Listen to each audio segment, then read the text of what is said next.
Promover el fomento a la lectura es una actividad que invita a disfrutar de los libros siendo parte de sus textos, misma tarea que promueve la creatividad con el único objetivo de disfrutar el momento de leer. Hoy, en Diálogos en Educación, estaremos hablando sobre estrategias para la promoción de la lectura. Iniciamos.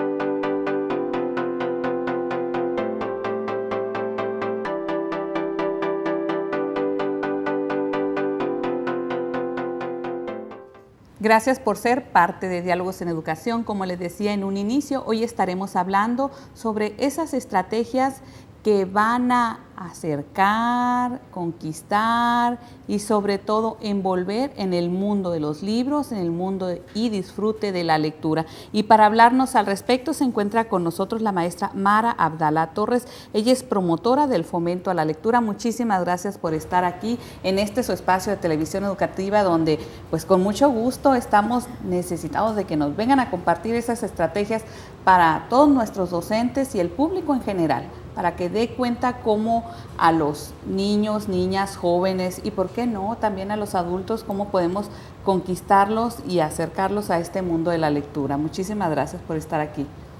Recuerde, usted puede ser parte de este diálogo a través de nuestra línea telefónica 212-4775 y en Facebook nos encuentran como Televisión Educativa de Sonora. Pues vamos a iniciar, Mara, y sobre todo con una pregunta que quizá va a parecer muy trivial y decir, ¿cómo es que Mara inicia en esta pasión por la lectura y sobre todo por el disfrute de promoverla?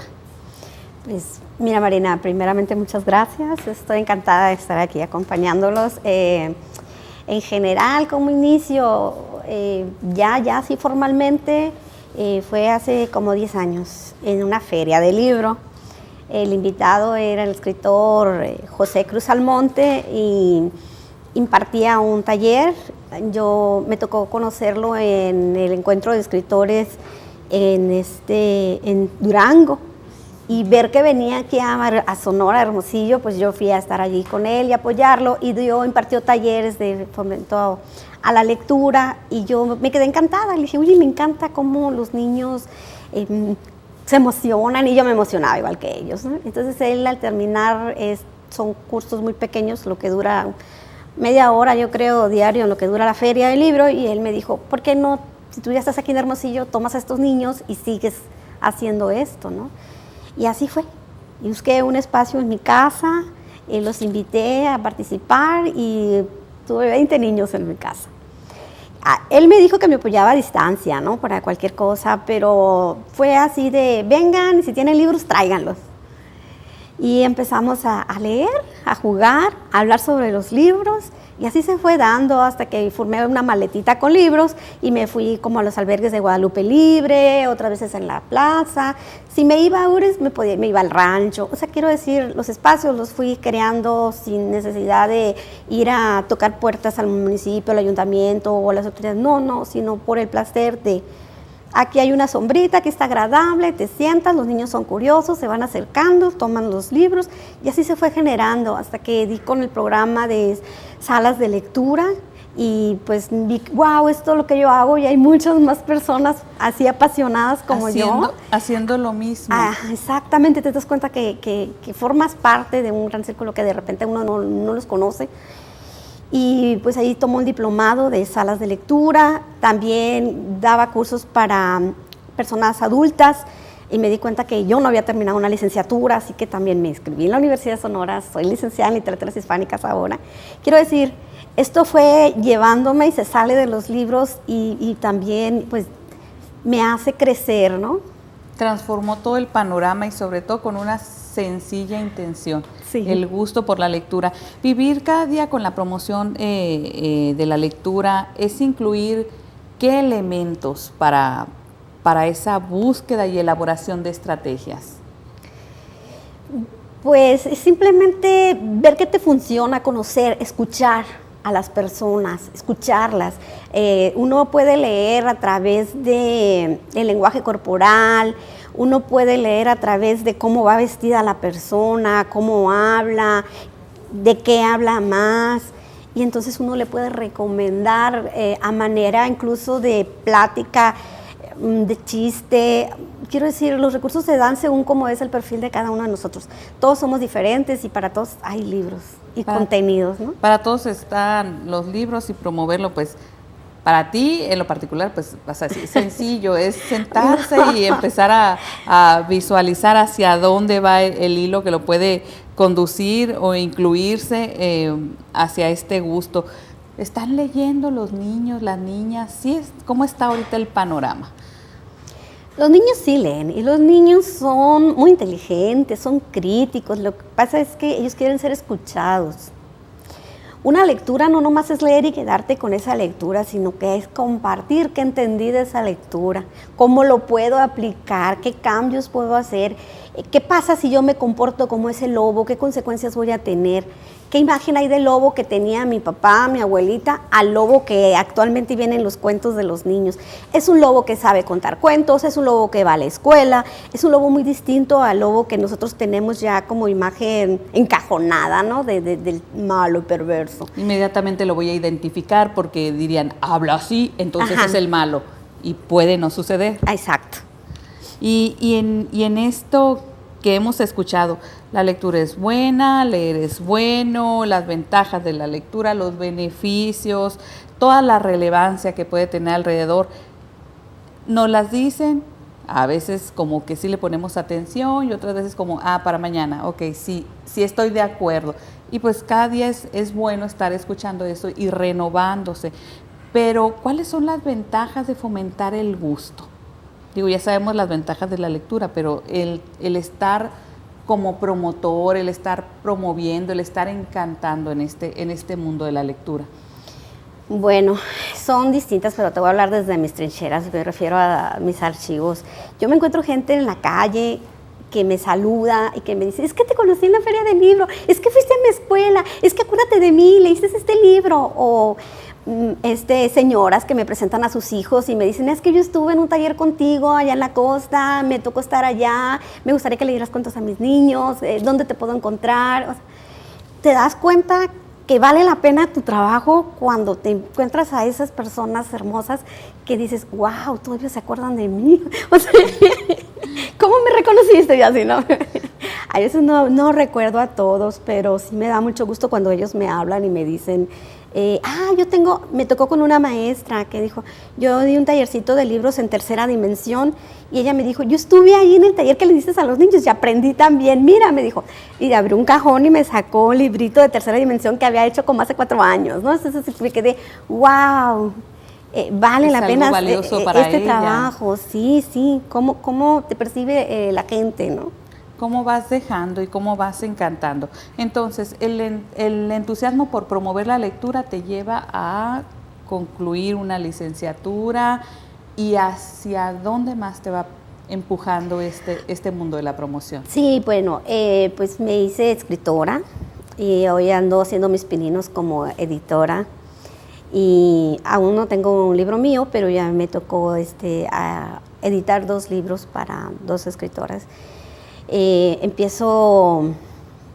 Pues ya estoy publicada como en alrededor de unas 20 antologías, pero libros en los míos pues son 3 los que tengo, ¿no? ¿Y cuál es el género que más gustan, bueno, que más te piden y el tuyo? Que dicen, bueno, me piden pero el mío, quisiera que me estuvieran diciendo por este género. ¿Cuál sería? Bueno, yo empecé escribiendo poesía. Poesía porque la poesía es muy íntima y no cumple como tanta regla porque no es la poesía de antes, ¿no? Del siglo de oro, sino es una poesía muy libre que te dice, atrévete a expresar lo que tú sientes, así, sin más, ¿no? Entonces, así inicio. Después entro, así es como fui al encuentro de escritores en Durango, luego ya regreso y entro a la universidad, me doy cuenta de que, Dios mío, me decía poeta, yo no soy poeta, ¿no? También vives esa etapa, pero como yo desde antes enseñaba a los adultos y siempre les dije, es que tú puedes, ¿no? tú puedes, adelante, nunca es tarde. Entonces empecé a aplicarme lo que yo decía a mi persona y dije, bueno, adelante, Mara, esto lo escribes porque te ayuda a sanar, entonces empiezas a ver otras cosas que hay de fondo. Así es como inicio con la poesía, sigo con cuento. Y en cuento con Margarita Oropesa, es en uno de los talleres que doy, se publica y yo con mucho gusto reparto este libro a mi familia y me encuentro comentarios así de como, ay, piensan que si tú escribes eso es porque lo estás viviendo, sí, o esto era por mí, ¿verdad? Oye, odias a mi mamá, oye, ¿por qué comentaste esto? O sea, porque, bueno, no, sino que uno va escribiendo y fui completando lo que... el perfil que necesitaba cada uno de los personajes, pero no pensé ni me enfoqué en ninguno de mis familiares. Pero dije, no, parece que les afecta más a ellos el que escriba algo así que dije, no me convence mucho. Entonces seguí con lo de niños porque, bueno, yo ya te digo, desde hace 10 años empecé desde que dijo que me pasó el taller Pepe Tachas, pues yo desde entonces seguí con los niños en diferentes ámbitos y en donde ando, ¿no? Y empecé, bueno, yo no tengo un cuento para niños, hay un kinder en el cual me invitaron a ser parte de un proyecto muy, muy extenso porque había maestros que impartían talleres de pintura, yo estaba en el fomento a la lectura, había otros que era de música, o sea, canto, se integraba muy padre, pero me pasa una cosa que una niña, yo al agacharme a levantar los materiales y acomodarlos porque el taller había terminado, la niña se molesta conmigo, habían hecho un pequeño títere para platicar el cuento, la niña se molesta tanto, se empieza a poner así bien morada, estaba morada de coraje. Yo al agacharme a levantar los materiales, ella se sube arriba de mí y se me agarra y se me prende de aquí del cuello, de acá detrás de la espalda y no sabía cómo quitármela, tenía 30 niños ahí. Entonces, como pude, me acerqué a la puerta a pedir a los padres, porque los padres estaban afuera, a que me ayudaran a quitarme a la niña, ¿no? Y además porque tenía a los otros 29 niños que no sabían de qué se trataba, ¿no? ¿Qué pasaba? Molesta. Sí, yo me fui acercando pasito a pasito y tratando de hablar con ella para que se calmara, pero no me soltaba. Entonces ya me la quitan a la niña. Y yo regreso la siguiente semana y me dice la directora, no se preocupe, Mara, esta niña ya no va a estar en el taller, no le va a dar problemas, ya hablé con sus padres, es un poquito agresiva ella, es poco que está en este plantel y así. No, les digo, al contrario, yo traigo este libro para ella, es la historia de ella. Entonces, se llama Un grito de hada, la niña está, sí, o sea, nunca me había tocado, fue la primera vez que me tocó algo así de sentir esa agresión directamente, yo no sabía por qué ni nada, entonces yo le escribí un cuentito que es y se lo ilustré y se lo dejé ahí para que se lo entregaran a ella y pedí que la llevaran al taller porque no quería que ella se quedara con esa imagen. La niña, la siguiente semana que yo regreso, la niña me abraza y me pregunta, maestra, ¿por qué me quieres? Qué linda. Ella en esa reflexión de lo que había todo hecho y cómo era la respuesta de usted. Sí, yo ahí me inspiré y saqué este libro, ¿no? Porque yo le pongo que en este cuento digo que la niña se molesta tanto que se enjaula. Y por más que las maripositas de colores quieran ayudarle, ella es tanto su rabia que deja de respirar y al dejar de respirar te empiezas a poner morada. Y es como si nada dentro de ella quisiera gritar, pero no sale. Entonces, cuando ella misma sola empieza a respirar, a calmarse, se da cuenta que se abre y puede volar y hacer todo lo que ella quiere y puede volver a recuperar su color, ¿no? ¿Cómo ese momento le dejó a usted una parte, pero a la niña muchísimo más? Lejos de decir, ya no va porque no se supo comportar, porque las reglas dentro del club eran no cumplía, estas, no se cumplía. Bueno, ha llegado el momento de hacer una pausa, pero ahorita vamos a seguir con más de esto de la promoción de la lectura con Mara Abdalá. No le cambie.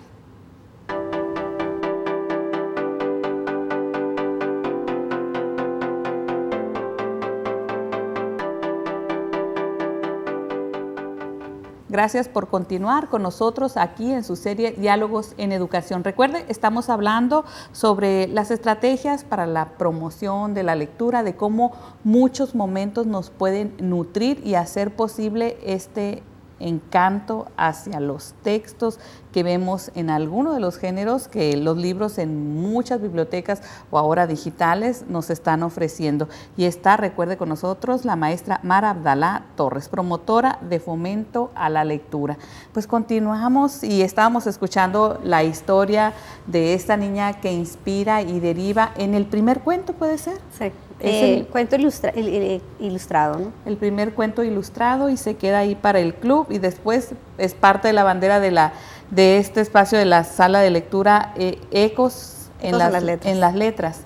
Ahí después sale Ecos en las letras, ¿o cómo se da esto, como en ese caminar? En un inicio te comentaba que en la Feria del Libro participé en un taller, me llevé a esos niños, los invité a estar en mi casa, se unieron otros. Eso fue hace como 10 años, entonces, bueno, en el 2008. Es cuando sale. Es cuando empiezo con salas de lectura en mi casa sin saber que existía un programa de salas de lectura, ¿no? Entonces era mi espacio, taller de lectura, y sí le puse Ecos en las letras. Comencé en un cuartito y luego, bueno, la mitad de un cuartito, un pequeño espacio y un poquito el porche. Y actualmente pues tengo un librero de pared a pared, pues, tengo libros donados, libros que trabajo y voy comprando. La temática de los libros me interesa mucho. Me gusta recomendar a los niños libros, pero saber que el libro lleva un contenido, ¿no? El punto de reunión, nos decía, es Aburto, entre Monteverde y Reforma. Es mi casa, es su casa. Muchísimas gracias. Los horarios en los que pueden los niños y no tan niños acercarse. Se hace los miércoles de 6 a 7, a veces se varía un poco, como empezando de las 5 a las 6 o de 5 a 7. También estuvimos invitados a Radio Sonora, el club de lectura, entonces llevé a los niños, ellos fueron entrevistados, ellos fueron los protagonistas, ¿no? Acompañado de sus padres, ¿no? Los espacios de cómo salen los niños, los trabajos, si hay alguna convocatoria de dibujo, de ilustrar algún cuento como el de José Emilio Pacheco, en salas de lectura Ecos en las letras, algunos de los niños han salido seleccionados, después se les manda el reconocimiento y el libro. También están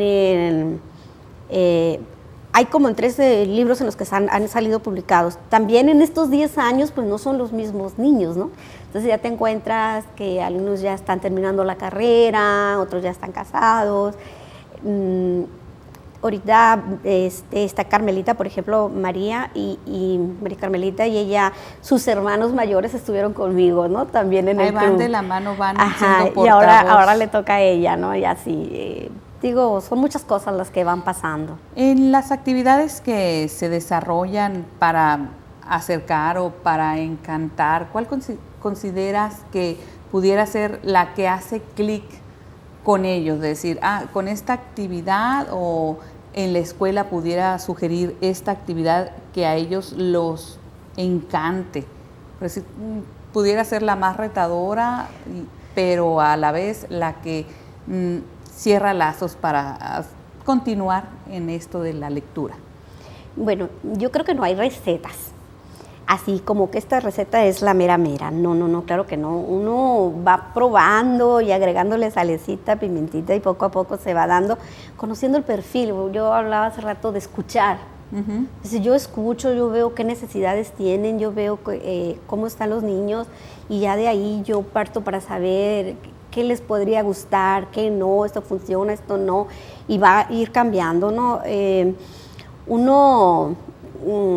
Creo yo que debe partir porque te guste a ti. Entonces, la selección, qué materiales voy a llevar. ¿Hay libros o no hay libros en el área en el que voy a estar, en el espacio? ¿Qué libros son los que tienen los niños a la mano? ¿Son libros niños que leen o que no leen? Entonces, tienes que empezar, si ellos no leen, con textos cortos, que pues ahí entra muy bien también el libro álbum, que muchas veces no tiene letras, son puras imágenes, leer imágenes. Y luego poquitos textos complementado con imagen, y luego de repente ya puro texto sin la imagen. Y dándote cuenta, escuchando a los niños. O sea, los ves, los escuchas, ves qué necesidades, entonces ya dices, voy a intentar esto o lo otro, y luego también tienes que comprobarlo, ¿no? Entonces, déjalos a ellos que ponen ahí, como ahorita, ¿no? Este buquet de libros, y que ellos se acerquen, los observen, que permitan que los abran, que los... No los toques, no sabes leer, déjame ahí. No, o sea, que los niños sepan que si hay algo escrito es una palabra y es otro tipo de lenguaje, es la palabra escrita, que ellos lo sepan, que se acerquen, que vean y que les interese saber qué dice ahí. Es en ese encantamiento, ¿no? Y sobre todo como promotora dice, y estar observando para saber qué es lo que le va a ofrecer a ellos. Hablar en la lectura en voz alta es integrar qué elementos para el desarrollo de los niños y las niñas y también para los adolescentes. También para los adolescentes y para los adultos. Debemos de empezar por escoger un libro que nos guste. A partir de ahí, ¿cómo te puede gustar un libro? Porque escuché de ese libro, porque tiene una portada bonita, porque vi que hay una película que me gustó, porque, bueno, si todos mis amigos están en ese libro, pues yo también lo quiero, porque quiero tener una temática para hablar con ellos, ¿no? Entonces, si todos hablan de ese libro y yo lo desconozco, pues siento que me estoy excluyendo. Entonces, ahorita estamos en tiempo de lectura, es como una moda, hay que aprovechar esa moda, hay que aprovechar esa moda. No estoy en contra de que digan leer en las tablets o en computadora, a leer en el libro. Siempre las comparaciones nunca han sido buenas. Creo que son géneros diferentes y se complementan. Si tú puedes leer revistas, historietas, novelas, cuentos, lo que sea, pero que lean es la idea, ¿no? La intención es empezar a leer, aunque sea la receta del frasco de la mermelada. Sí. Eso funciona mucho con los niños, o sea, los padres dicen, es que no sé cómo acoplar al niño para que lea, pero si yo no leo, él no obtiene una imagen de quién, pero dices, para eso lo llevo a la escuela. Sí, pero en la casa también se lee, pues si vamos a jugar un Monopoly, hay cartitas, deja que no las leas tú, deja que el niño las lea. Hay loterías que en la parte de atrás traen una leyenda para cada una de las cartas, deja que el niño los lea. En la receta, a ver, tú léeme la receta, yo voy integrando los ingredientes. Entonces, otra cosa, con la lectura en voz alta, de repente a los padres se desesperan y quieren estarlos corrigiendo. No, regrésate, leíste mal. ¿Cómo dijiste? No, estás mal. Entonces lo están corrigiendo tanto que le meten un miedo al niño que ya no quiere leer en voz alta, no sé, de que ya no es divertido. Cuando no es divertido, el niño se aleja. Entonces ya no, esto es un juego, esto no me divierte, no, ya no quiero más, ¿no? Entonces, comentarios así de, ay, no, ya, a ver, pasa por acá, no entendí, a ver, déjame, yo lo leo, vete para allá, vete a jugar. Entonces, no nos damos cuenta en el comentario cómo estamos haciendo sentir al niño. La lectura no nomás es leer, también implica sentimiento. El sentimiento se lo agrega el lector. Exacto. El leer en voz alta te permite agregar ese sentimiento, esas subidas y bajadas de tono. El decir, vamos a jugar, ahora lee como podría leer tu abuelo, a ver. Y si tú lees esto como lee el tío Paco, y ya, ¿no? Le tapa la nariz, y es divertido, y se ríe, y quiere volver a hacer ese tipo de lecturas en voz alta. Quiere aprovechar y ser el protagonista del cuento a través de darle voz a esos personajes. Entonces, estamos de acuerdo que sí se está leyendo. Claro que sí. Se lee de una forma diferente. La lectura siempre ha sido la misma. Leer es leer y para leer hay que leer, o sea, no se puede aprender de otra manera, más que leyendo, equivocándote y continuando. Yo quiero llegar a aquella puerta, pero pues voy a llegar pasito a pasito, entonces quiere decir que voy a leer y leer y leer y leer y leer. Ahí los niños te dicen, por ejemplo, vamos a leer en voz alta y te dicen, ay no maestra, yo ya soy niño grande. Y los niños grandes nos toca leer en silencio. Entonces, no es así. Vamos a jugar, vamos a divertirnos. Yo también estoy grande, pero me gusta jugar con las voces. Quiero que estén enojados los personajes, que estén contentos. Si le pongo una voz de charro, si le pongo una voz de ardilla. Y darte cuenta que no nomás es de los pequeños. No o sea, quitar esa idea de que soy niño grande, no puedo leer en voz alta ya. No nos enfresquemos, no nos encajonemos, pues. Es dar que más, cómo sacar la lectura fuera del libro. Y en ese permitirse, pues está también la lectura está en todas partes y cualquier espacio es bueno para leer. Sí, claro que sí. Los carteles que hay, tú vas por la calle, vamos a leer esta calle, ¿no? Los niños te dicen, mira maestra, hay Volkswagen, ahí hay un Volkswagen, ya casi no saben, pero ellos todo el tiempo te están, que se pellizcan, o que si pasa una pelirroja, que si pides un deseo. Entonces, elementos que ves de colores, a ver, ¿qué cosas blancas hay por aquí? Entonces empiezas a leer con tonos, con colores, con imágenes, con carteles, aun cuando los niños y los adultos también, porque pasa cuando los adultos no saben leer, pero sí conocen que ahí dice leche. Ya lo identifican las letras. Sí. Y bueno, ya casi para cerrar esta charla tan agradable, no nos vamos a ir sin hacer la pregunta obligada. ¿Qué son esas palabras traviesas? Palabras traviesas, bueno, son unos pequeños poemas para niños. Aquí están, palabritas traviesas. Por cierto que le voy a dejar un ejemplar para que se regale, y también este de poesía, que es una antología de mujeres poetas en el país de las nubes. Ok. Para que, bueno, tú ahorita comentas de qué manera, no sé. Sí, pues a través a nuestro auditorio, a través de la página de Facebook de Televisión Educativa de Sonora, pues que nos escriban ahí cuál de los dos prefieren, y los dos primeros pues van a ser acreedores y pasan aquí a Televisión Educativa. Palabras traviesas es para niños, poesía para niños, es jugar un poquito con el lenguaje. ¿Te puedo leer una? Claro que sí. Palabras traviesas está también descargable gratuitamente, poner mi nombre o el título, mi nombre Mara Judith Abdala, y luego palabras traviesas en internet, en Google, y se puede descargar el libro completito, forma, ¿no? Gratuita. Ajá, sí, en forma gratuita. Claro. Claro que sí. Este está editado por Pinos Salados en Mexicali. Les voy a compartir Oídos de araña. Dice: en el jardín hay una araña, pero Marina, tienes que hacer la araña conmigo. Caray. Sube y baja la arañita. En el jardín hay una araña, en la araña una telaraña, en la telaraña una mosca y en la mosca magnolia. Ni magnolia está en la mosca, ni en la mosca está en la telaraña, ni en la telaraña está la araña, ni en la araña está en el jardín. En mi mano hay una araña. Y en la araña hay 8 patas, y en las patas muchos pelos. Y con los pelos en las patas, la araña puede oír. Muchos niños no saben que no tienen oídos las arañas, y que es a través de los vellitos que hay en las patas de la araña que ella puede percibir los ecos y escuchar el mundo. Pues ahí está la invitación para que ustedes puedan descargar este libro y disfrutar, como hace un momento, de otros textos. Pues muchísimas gracias, Mara, por compartirnos estas estrategias y estas vivencias que te han llevado a derivar en estas lecturas que podemos disfrutar. Muchísimas gracias. Nos vemos en la próxima emisión de Diálogos en Educación.